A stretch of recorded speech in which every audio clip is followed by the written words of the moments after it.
ગામડું કેવું હોય તો કે ચબૂતરાને ચોરા હોય, ઘરના દૂધના ઢોરા હોય, ઘર ખેતરને પાદર હોય, પ્રેમ ભાવને આદર હોય. હવા ઉજાસ મજાના હોય, દૂધ ઘી તણા ખજાના હોય, રસ્તા કાચા પાકા હોય ને શેરીએ શેરીએ નાકા હોય.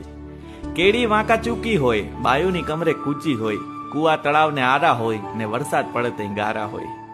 ગાય ગોવાળને ગાડા હોય ને વળી ધણખૂટને પાડા હોય, કાપડની દુકાને તાકા હોય, એના ચોપડા પાકા હોય. ફરિયામાં એક ગોર હોય ને સારા કામમાં મોર હોય, સવારે ગાંઠિયાનો વારો હોય ને ક્યાંક કંદોઈને જારો હોય. રબારીયું ને ભરવાડ ગોરા હોય, લાકડીયું ને ડંગોરા હોય, લોકો ખડતલ લહેરી હોય ને માથે પાઘડિયું પહેરી હોય. ને શેર કરતા સારું હોય ને ગામડું અમારું પ્યારું હોય. સાહેબ, ગામડું અમારું પ્યારું હોય. ગામડું કેવું હોય તો કે ચબૂતરાને ચોરા હોય, ઘરના દૂધના ઢોરા હોય, ઘર ખેતરને પાદર હોય, પ્રેમ ભાવને આદર હોય. હવા ઉજાસ મજાના હોય, દૂધ ઘી તણા ખજા